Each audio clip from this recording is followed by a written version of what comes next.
The fluorescent lights of the bustling supermarket buzzed faintly as Mark scanned items monotonously across the beeping register. At 29, he often felt life had left him behind. A college dropout working minimum wage in the same town he'd sworn to leave years ago. His neatly combed brown hair and tired blue eyes hinted at the effort he put into appearances, but his slouched posture betrayed a lack of energy and hope. Every day felt the same. Endless lines of customers, the hum of carts, and the occasional complaints about prices or promotions.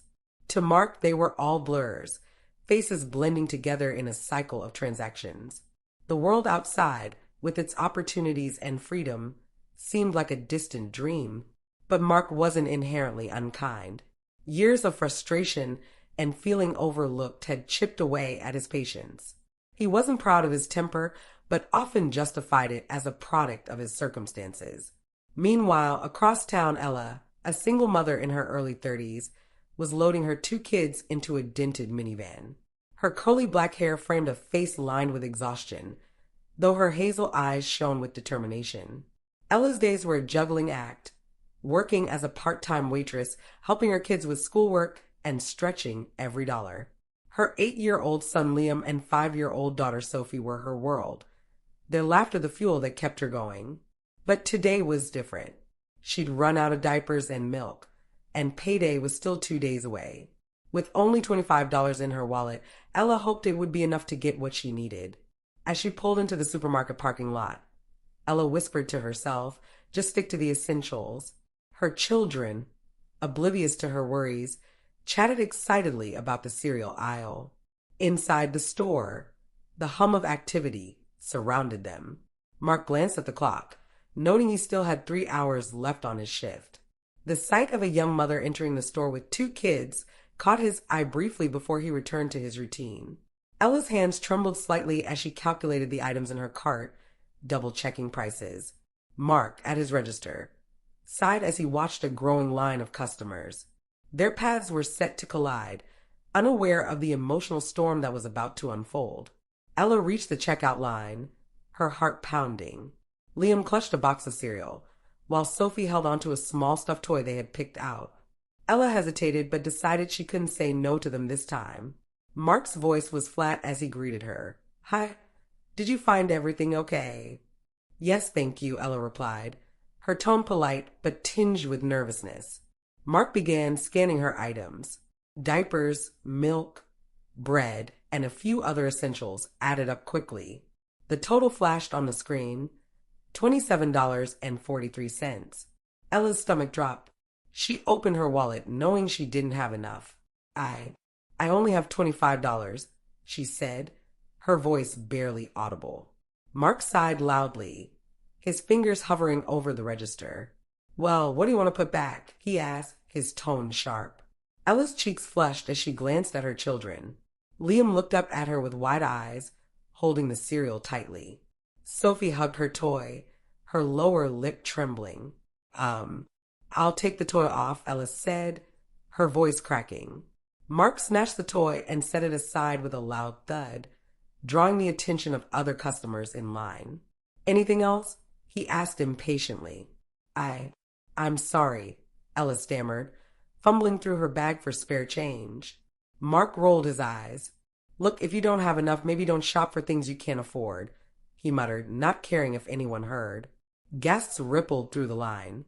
Ella froze, her face burning with shame. Liam tugged at her sleeve, whispering, "It's okay, Mommy. We don't need cereal." Tears welled up in Ella's eyes, but she forced a smile for her kids. "It's okay, honey," she said softly. A woman in line stepped forward. "Excuse me, but that was uncalled for," she said to Mark, glaring at him. "She's doing her best. Show some compassion." Mark shrugged, avoiding eye contact. "I'm just doing my job," he muttered. Ella quickly paid what she could and gathered her items, her hands trembling. As she walked away, she could feel the weight of everyone's stares, her humiliation cutting deeper with every step. Ella hurried out of the store, her heart racing as tears threatened to spill over. She clutched the grocery bags tightly in one hand, while Liam and Sophie walked silently beside her. Usually, Her children were lively and full of chatter, but today even they seemed to feel the weight of what had happened. As they reached the car, Ella put the groceries down and crouched to their level. "I'm so sorry, my loves," she whispered, trying to keep her voice steady. "We'll get your cereal and toy next time, I promise." "It's okay, Mommy," Liam said, his small hand patting hers. Sophie nodded, her big eyes filled with concern. Ella hugged them tightly, trying to draw strength from their innocent love. Back inside the store, Mark continued scanning items for the next customer, but his hands felt heavy, his mind replaying the interaction. The woman in line who had spoken up earlier glared at him as he finished her transaction. "You know, a little kindness wouldn't kill you," she said before walking away, leaving Mark to stew in the awkwardness. As the line thinned, Mark glanced at the stuffed toy Ella had left behind. It sat on the counter, its soft fabric contrasting with the cold, hard surface of the register. For the first time in a while, Mark felt a twinge of discomfort, a nagging sense that maybe he had crossed the line. The incident didn't end there. An older man in line had discreetly recorded part of the exchange and posted it online with a caption: "Cashier humiliates struggling mom in front of her kids. Is this who we are?" Within hours, the video began to circulate, gaining attention on social media. Comments poured in, ranging from outrage to sympathy for Ella. Mark remained oblivious as he finished his shift and headed home. That evening, Ella sat in her small kitchen, trying to focus on preparing dinner. The incident replayed in her mind on a loop. Each time, the memory stung anew. She worried about the impression it had left on her kids. Would they think less of her for not being able to shield them from the world's harshness? Meanwhile, Mark sat alone in his cramped apartment, scrolling through his phone. His heart sank as he stumbled upon the video of himself at work. The caption felt like a punch to the gut, and the comments were worse. "How heartless can someone be? She's doing her best, and this guy just adds insult to injury. This is why we need more compassion in the world." Mark's chest tightened as he watched the video again. Seeing himself from an outsider's perspective made him cringe. The callousness in his voice and the way he dismissed the mom's struggle were undeniable. The next day, Mark's manager, Karen, called him into her office. "We've received multiple complaints about your behavior yesterday," she said, her tone firm. "This isn't the first time we've had issues with your attitude. If this continues, we'll have to reconsider your position." Mark nodded, swallowing hard. He left the office feeling the walls closing in on him. That afternoon, the woman who had defended Ella returned to the store. She approached Mark with a pointed look. "I hope you've learned something from yesterday," she said. "People are fighting battles you can't see. Maybe try being a little kinder next time." Her words lingered in Mark's mind as he went about his day, haunted by the stuffed toy still sitting near his register. As Mark's shift ended, he picked up the toy and placed it in his bag. He didn't know why, but a part of him felt compelled to set things right. Mark sat in his car, gripping the steering wheel tightly, the stuffed toy sitting on the passenger's seat beside him. The video and the barrage of online comments had shaken him, but the words of the woman from earlier echoed louder in his mind. People are fighting battles you can't see. He thought about the mom, Ella, and how defeated she had looked as she left the store. He imagined the weight she must carry every day, balancing her children's needs with her limited means. For the first time in a long time, Mark felt ashamed. The next morning, Mark drove to the neighborhood where he assumed Ella lived, based on the direction she had taken after leaving the store. He wasn't even sure what he planned to say, but he knew he had to do something. After knocking on a few doors and asking some cautious questions, he finally found her apartment. A child's laugh echoed faintly through the door as he hesitated, clutching the stuffed toy in one hand and a small bag of groceries in the other. When Ella opened the door, her expression shifted from surprise to wary confusion. "Hi," Mark began awkwardly. I work at the store. From yesterday. I wanted to say I'm sorry." Ella stood silent, her arms crossed, as Liam and Sophie peeked out from behind her. "I shouldn't have treated you the way I did," Mark continued. "It was wrong, and there's no excuse. I brought this for your kids."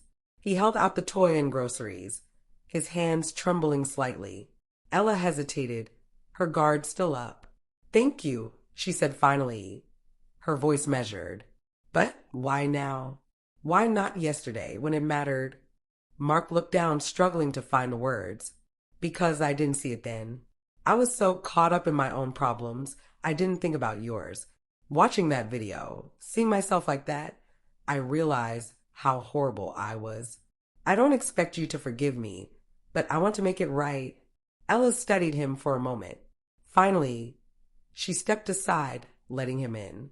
As they sat at her small kitchen table, Ella opened up about her struggles, juggling jobs, raising her kids alone, and trying to maintain their dignity in a world that often made it hard. For the first time, Mark listened, not just with his ears, but with his heart. Her strength and vulnerability humbled him, and he realized how much he had underestimated her. Mark left Ella's apartment feeling both lighter and heavier at the same time. Lighter because he had taken the first step toward making amends, and heavier because he now understood the depth of her resilience and his own shortcomings. That night, he sat down and wrote a post online. To the mom I hurt at the store yesterday, I'm deeply sorry for my words and actions. I didn't see you for who you are, a strong, loving mother doing her best. I'll never forget this lesson, and I hope to be better moving forward. The post quickly gained attention, with many applauding his honesty and others sharing their own stories of being judged unfairly. Mark wasn't looking for praise, though. He just wanted to be better. In the weeks that followed, Mark made conscious efforts to change how he approached both his job and his life. At the store, he started greeting customers with genuine warmth, listening patiently even when they were difficult. Slowly, the walls of cynicism he had built over the years began to crumble. Word of his apology post had spread through the local community.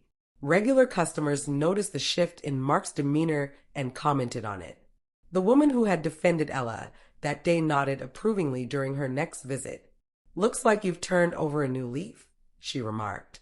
Mark smiled. I'm trying. One day at a time. One afternoon, Mark spotted Ella and her children in the store again. This time, instead of avoiding her, he walked over with a kind smile. Hey, Ella, he said softly. It's good to see you again. Ella smiled back, though a bit reserved. Liam tugged at her sleeve, pointing at Mark. That's the nice man who brought us the teddy bear, he exclaimed. Mark chuckled and crouched to Liam's level. You're very welcome, buddy. I hope you've been taking good care of it. Sophie nodded enthusiastically. It sleeps on my bed every night. The interaction was short but meaningful. Ella thanked Mark again, and for the first time he felt like his apology had truly been accepted. Mark didn't stop at just improving his attitude. He proposed a new initiative at the store to donate surplus food and toys to families in need. His manager, initially skeptical, eventually approved the idea. The initiative became a small but impactful program, earning praise from customers and staff alike. Mark also began volunteering at a local community center, helping with food drives and learning about the struggles others faced. He found that giving back brought a sense of fulfillment he had never experienced before. One evening, as Mark walked home from the store, he thought about how much his life had changed in such a short time. The incident with Ella had been a turning point, a painful yet necessary wake-up call. I used to think kindness was a luxury, he reflected to himself. Now I see it's a choice that can change someone's day, or even their life. The next time Ella came to the store, Mark was ready. As she approached his register, he noticed Liam holding the same box of cereal he'd clutched during the first encounter. When Ella reached the counter, Mark rang up her items with a warm smile and said, "That's on me today." Ella tried to protest, but Mark gently shook his head. "Please. It's my way of saying thank you for teaching me something I needed to learn." Ella's eyes glistened with gratitude. "Thank you," she whispered. As she walked out with her kids, Mark watched them leave, feeling a deep sense of peace. The stuffed toy had been a small gesture, but the impact it had on both their lives was immeasurable. If this story touched your heart, remember, a small act of kindness can create ripples of change. Let's spread positivity together. Like, share, and subscribe for more stories that inspire.